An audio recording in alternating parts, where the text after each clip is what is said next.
Le Maroc, hôte de la 22e conférence des parties sur le changement climatique, vient de placer 100 millions de dollars dans les obligations vertes émises par la Banque mondiale. Cet investissement réalisé par la Banque centrale Banque Al Maghrib sera effectif sur 3 ans, assorti d'un taux d'intérêt fixe à coupon semi-annuel et prendra fin le 15 décembre 2019 à compter de 2016.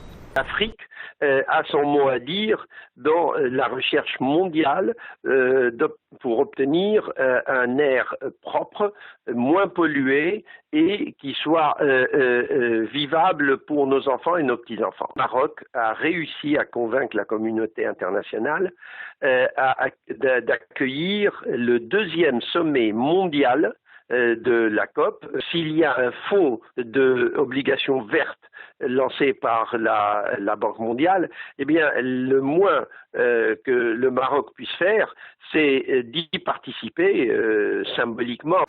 Le Maroc veut ainsi concrétiser ses engagements pris lors de l'accord de Paris en décembre 2015.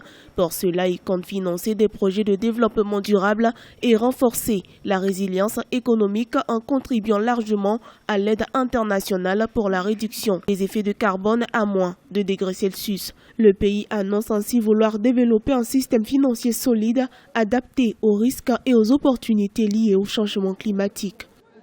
Le Maroc, n'oubliez pas, a été le premier à proposer la grande ceinture saharienne qui va de l'Atlantique jusqu'à la mer Rouge et qui consiste à profiter du soleil au-dessus du Sahara pour créer une industrie électrique solaire de très bonne qualité qui permet d'abord aux pays de la région, à cause de ou grâce à la différence horaire, de bénéficier dans les pays où il commence à faire sombre de l'électricité produite dans les pays où il fait encore jour.